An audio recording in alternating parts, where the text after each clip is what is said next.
Assalamualaikum warahmatullahi wabarakatuh. Alhamdulillahi rabbil alamin. Wassalatu wassalamu ala ashrafil anbiya'i wal mursalin Sayyidina wa maulana Muhammadin wa ala alihi wa ashabihi ajma'in, amma ba'du. Qalu subhanaka la ilma lana illa ma 'allamtana innaka antal alimul hakim. Rabbi shrah li sadri wa yassir li amri wahlul 'uqdatam min lisani yafqahu qawli, amma ba'du. Para pemirsa Mari TV yang dirahmati oleh Allah Subhanahu wa taala, alhamdulillah kita panjatkan puji syukur kehadirat Allah Subhanahu wa ta'ala atas segala karunia dan nikmatnya kepada kita, sehingga dengan nikmat itu kita mampu mempergunakannya dengan sebaik-baiknya, tentunya untuk meraih keridhaan Allah Subhanahu wa ta'ala. Dan salah satu untuk meraih keridhaan Allah Subhanahu wa ta'ala, mari kita isi waktu kita dengan kita mengaji, dengan kita mengkaji segala apa yang menjadi perintah Allah Subhanahu wa ta'ala, sehingga apa yang menjadi perintahnya dan apa yang menjadi larangannya mampu kita laksanakan dengan sebaik-baiknya, sehingga kita tidak tersesat menjalani kehidupan ini dan kita senantiasa mendapatkan kasih sayang Allah Subhanahu wa ta'ala. Maka pada kesempatan yang baik ini, mari kita melanjutkan kajian kita, Kitab Safinatun Najah. Mudah-mudahan dengan pengajian ini Allah berkenan menurunkan rahmatnya, berkahnya kepada kita semuanya, sehingga kita dan keluarga kita, anak cucu keturunan kita senantiasa mendapatkan keberkahan dan kemanfaatan ilmu dari para ulama-ulama kita. Wabil khusus pengarang kitab Safinatun Najah, yaitu Syekh Al-Alim Al-Fadil Salim bin Sumer Al-Hadrami. Begitu juga pensyarah kitab Safinatun Najah, yaitu Syekh Nawawi Al-Jawi Al-Bantani. Serta kita mengharapkan keberkahan dari para guru-guru kita, orang-orang tua kita yang telah berjasa dalam kehidupan kita. Dan kita awali dengan membaca Ummul Kitab Suratul Fatihah. Semoga kita dan pengarang kitab ini yang telah kami sebutkan tadi senantiasa diangkat derajatnya di sisi Allah Subhanahu wa ta'ala, dan kita mendapatkan keberkahan dan kemanfaatan ilmu dari para ulama-ulama kita. Al-Fatihata ila hadratin Nabiyil Mustafa Muhammadin sallallahu alaihi wa alihi wasallam, wa ila muallifi hadzal kitab, wa ila walidina wa masyayikhina wa muallimina fid din, khususan syekhina Kiai Haji Dr. Nur Muhammad Iskandar SK, syai'ulillahi lahum. Al-Fatihah. A'udzu billahi minasyaitonir rajim. Bismillahirrahmanirrahim. Alhamdulillahi rabbil alamin, arrahmanir rahim, maliki yaumiddin. Iyyaka na'budu wa iyyaka nasta'in. Ihdinas siratal mustaqim, siratal ladzina an'amta 'alaihim ghairil maghdubi 'alaihim waladdallin. Rabbighfirli wa liwalidayya, amin.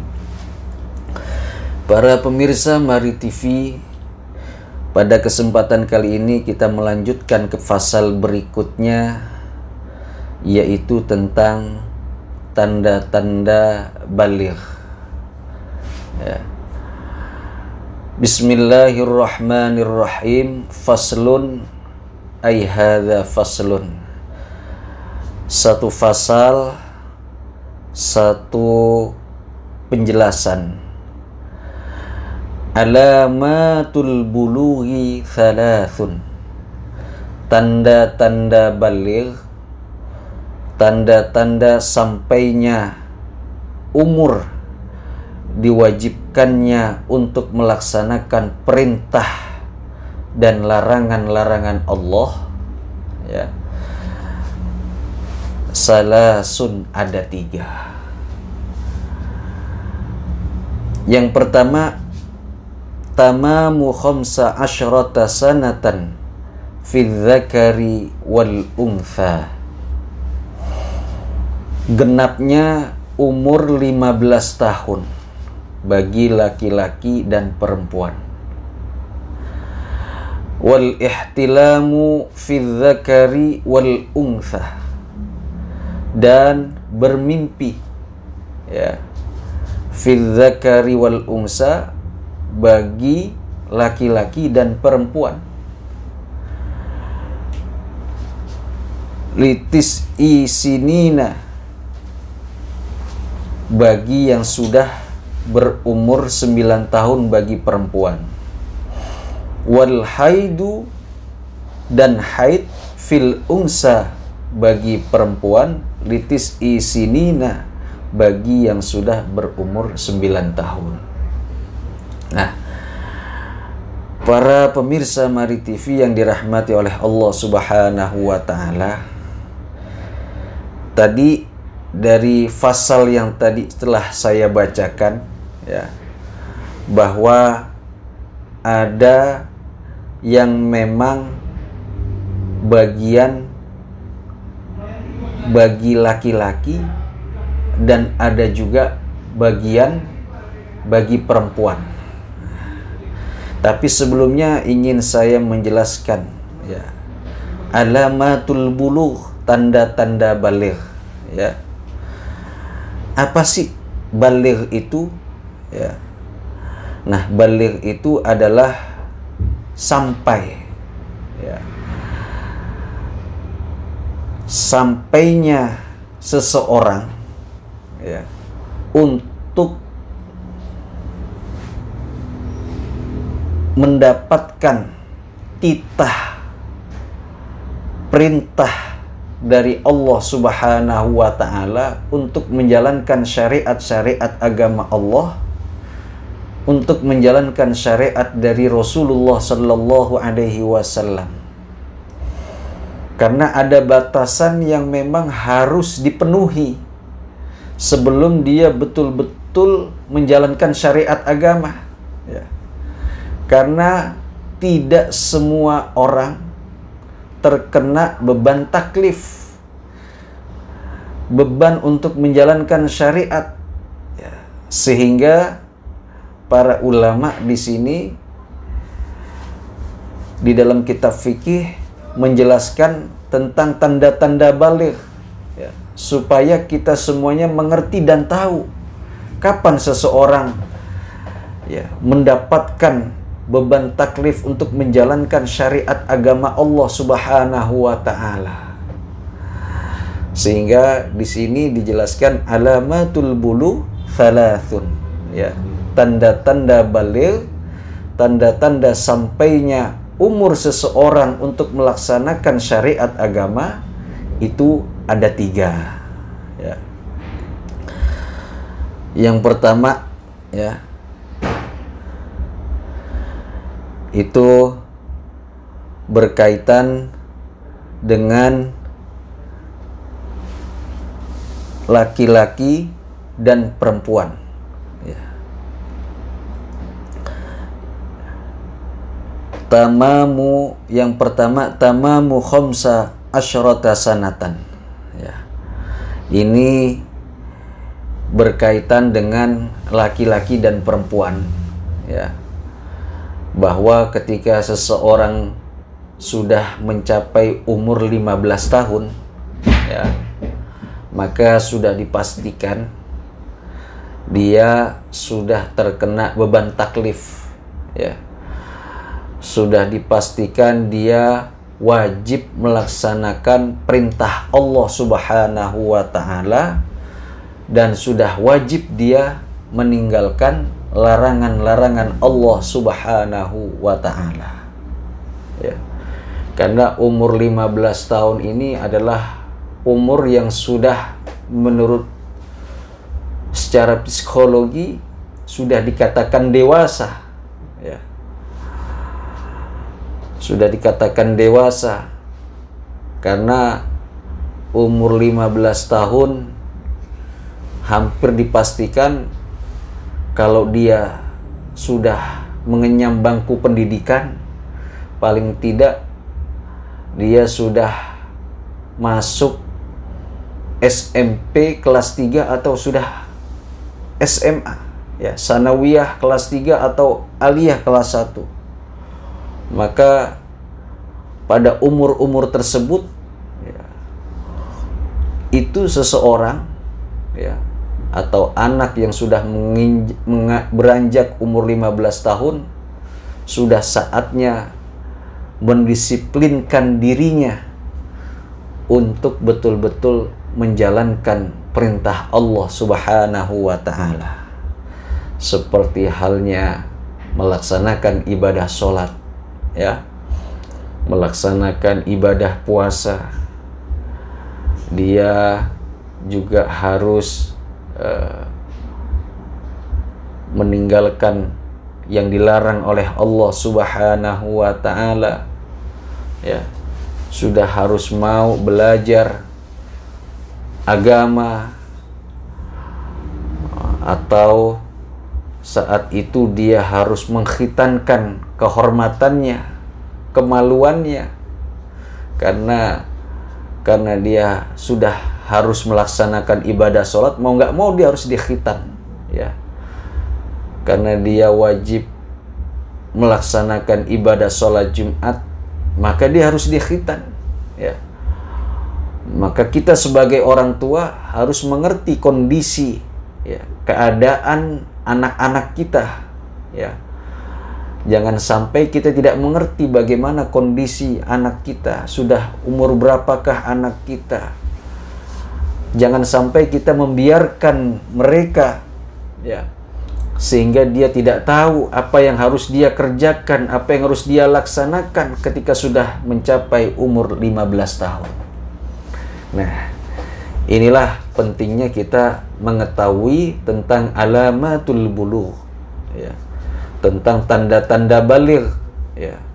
Karena kalau sudah umur 15 tahun, ya, kalau dia tidak mau atau meninggalkan sholat, dia tidak mau melaksanakan puasa atau meninggalkan puasa, maka saat itu dia dicatat termasuk golongan orang yang meninggalkan sholat, dan itu mendapatkan dosa di sisi Allah Subhanahu wa Ta'ala. Yang kedua, wal ihtilam, ya, fi dzakari wal untha, ya, tanda seseorang baligh, ya, sampai pada umur diwajibkan dia melaksanakan syariat adalah al-ihtilam, ya, mimpi yang sifatnya dia bisa merasakan kenikmatan, ya, sehingga dengan mimpi itu dia mengeluarkan sperma, ya. Karena dengan mengeluarkan sperma itu dia merasakan kenikmatan, atau mimpi yang membuat dia merasa nikmat sekalipun dia tidak keluar sperma, itu bisa dikatakan sebagai tanda baligh, ya. Kalau anak kita, putra kita atau putri kita merasakan mimpi menikah, ya, kemudian dia berhubungan badan dengan lawan jenisnya, atau dia mimpi merasakan satu kenikmatan, ya. Nah, itu berarti anak tersebut dia sudah masuk baligh, ya, sampai umur untuk melaksanakan syariat agama. Nah, yang dua ini, ya, berkaitan dengan laki-laki dan perempuan. Tapi ada satu yang berkaitan hanya dengan perempuan saja, ya, yaitu wal haidu fil unsa litis isinina. Ya, ini bagi perempuan tanda baligh adalah ketika dia berumur 9 tahun kemudian dia keluar, ya, menstruasi atau darah kotor, ya. Ditandai dengan dia menstruasi berarti saat itu dia sudah baligh. Nah, ketika dia sudah baligh, sebagai orang tua dia harus mengarahkan, ya, mendidiknya bahwa yang keluar itu namanya darah haid, ya. Dan haid itu adalah merupakan darah kotor yang keluar dari setiap wanita, dan itu adalah merupakan sunnatullah, dan hampir semua wanita itu mengalami yang namanya haid.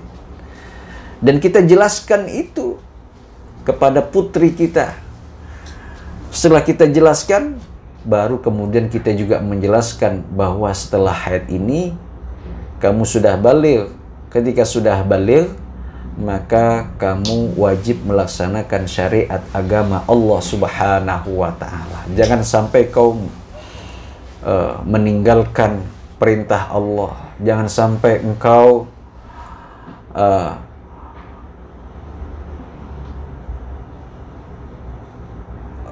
melawan larangan-larangan Allah Subhanahu wa ta'ala. Hal-hal yang seperti ini harus kita beritahu, ya, tentang tanda-tanda baligh. Ya, bagaimana supaya ketika mereka siap untuk melaksanakan syariat agama ini setelah dia baligh, setelah dia sampai pada umur untuk melaksanakan syariat, maka kita sebagai orang tua, karena ini berkaitan dengan pendidikan orang tua dengan putra-putrinya, maka kita sebagai orang tua sejak dini harus kita biasakan, kita didik, kita memberikan tarbiyah kepada mereka. Sampai baginda Rasul sallallahu alaihi wasallam pun juga mengajarkan kepada kita, muru auladakum bis-shalah wa hum abna'a sab'in. Perintahkan anak-anak kalian untuk sholat ketika mereka berumur 7 tahun. Wadribuhum, ya, pukullah mereka, ya. Artinya di situ, ya, dorban ghairu mubarrahin, ya, pukulan yang sifatnya tidak menyakitkan. Ketika anak kita tidak mau sholat, ya, kita boleh memukulnya. Wahum abna'a asyrin, ketika dia sudah berumur 10 tahun. Anak kita 7 tahun sudah mulai kita perintahkan sholat, ya. Kemudian sampai menginjak umur 10 tahun, ya, kalau dia belum mau melaksanakan sholat, belum melaksanakan puasa, belum mau melaksanakan kewajiban-kewajiban syariat agama Allah Subhanahu wa ta'ala, boleh kita menegurnya. Bahkan Rasulullah mengatakan boleh kita memukulnya, tapi pukulan yang sifatnya mendidik dan tidak menyakitkan, ya. Nah, inilah ajaran Islam yang amat sangat luar biasa. Karena kalau itu tidak kita biasakan, ya, pendidikan itu, ya, tarbiyah seperti itu, maka ketika dia baligh, ya, dia akan sulit untuk bisa menjalankan syariat agama Allah Subhanahu wa ta'ala. Kalau kita tidak ajarkan mereka Al-Quran dari sejak dini, kalau kita tidak ajarkan mereka sholat dari sejak dini, kalau mereka tidak kita ajarkan untuk melaksanakan puasa dari sejak dini, ketika umur 15 tahun dia akan terkaget ketika dia mendapatkan tugas-tugas, perintah-perintah dari Allah Subhanahu wa ta'ala, ya. Bahkan bantu mereka. Kita sebagai orang tua untuk bisa menolong mereka, membantu mereka agar supaya mereka bisa melaksanakan syariat agama Allah Subhanahu wa taala. Bahkan kita sebagai orang tua, kata baginda Rasul sallallahu alaihi wasallam, rahimallahu walidan a'ana waladahu ala birrih. Allah merahmati, Allah menyayangi orang tua a'ana waladahu ala birrih, yang menolong anaknya untuk berbakti, untuk mentaati perintah Allah Subhanahu wa taala. Kita didik anak kita. Ayo nak, sholat nak. Ya. Kita bimbing mereka, kita ajak mereka, kita gandeng mereka ke masjid, ke musola. Kita bawa mereka ke tempat-tempat majelis taklim, ke tempat pendidikan Al-Quran, ya, ke perkumpulan-perkumpulan orang-orang soleh. Agar apa? Agar mereka terbiasa ketika nanti sudah sampai baligh. Nah, ini penting. Ya. Dan kita sebagai orang tua pun harus mengusahakan, ya, mengusahakan mereka, ya. Kalau memang kita sebagai orang tua, kemudian kita punya harta, maka kewajiban kita untuk mendidik mereka, membiayai mereka sehingga mereka bisa. Atau kalau memang dia anak yatim, boleh diambil dari hartanya anak yatim tersebut untuk biaya pendidikan mereka tentang agama. Ataupun kalau mereka, orang tuanya tidak memiliki biaya, ataupun anaknya tidak memiliki biaya untuk mereka belajar agama, boleh kita mencari beasiswa, mencari bantuan, ya, kepada para agniya, kepada para donatur, sehingga mereka betul-betul mau belajar tentang agama, sehingga pada waktunya ketika dia baligh, dia sudah siap untuk menjalankan syariat agama Allah Subhanahu wa ta'ala. Nah, di dalam fasal ini memang ada hadis yang menjelaskan rufi al-qalam an thalathin, ya, diangkat hukum, ya, tidak terbebani hukum itu kepada 3 orang, ya. Wa anis sobiyyi hatta yahtalima, anak kecil sampai betul-betul dia bermimpi, ya. Jadi anak kecil mereka belum wajib menjalankan syariat agama. Kenapa? Karena dia belum baligh. Bagaimana kalau anak kecil tersebut melaksanakan sholat, dia berpuasa, dia mengaji? Maka pahalanya bagi orang tuanya yang mengajarkan dan mendidiknya. Wa anil majnuni, ya, dan bagi orang yang gila hatta yaqilah, sampai dia betul-betul sadar. Jadi orang gila tidak terkena beban hukum, ya, tidak terkena beban taklif untuk menjalankan syariat agama. Wa anin naimi hatta yastaiqadha, dan bagi orang yang tidur sampai dia bangun, ya. Jadi kalau ada orang tertidur, ya, dari subuh tidur, ya, tahu-tahu bangun asar, luar biasa tidurnya ini karena saking lelah dan capeknya, maka sepanjang dia tidur, ya, tidak ada beban taklif, tidak ada beban untuk dia menjalankan perintah Allah Subhanahu wa ta'ala. Tapi ingat, ketika dia bangun, ya, dia harus segera melaksanakan perintah Allah Subhanahu wa ta'ala yang dia tinggalkan, ya.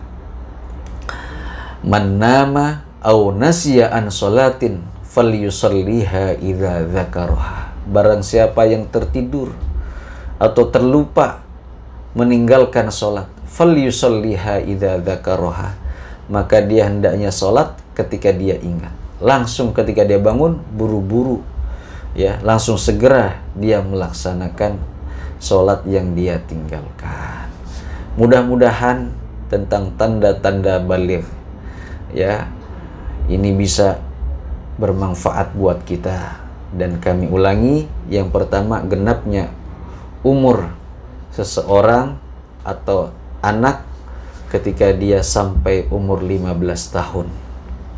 Yang kedua, al-ihtilam, bermimpi, yang bisa merasakan kenikmatan sekalipun tidak keluar sperma. Dan satu khusus bagi perempuan, yaitu al-haid, yaitu haid bagi wanita ketika dia biasanya berumur 9 tahun. Mudah-mudahan ada manfaatnya, dan kurang lebihnya mohon maaf. Jika ada pertanyaan ataupun kritikan, silahkan dikirimkan ke channel YouTube Mari TV. Semoga kita semuanya senantiasa dalam hidayah dan taufik dari Allah Subhanahu wa Ta'ala. Ihdinas siratal mustaqim. Wassalamu alaikum warahmatullahi wabarakatuh.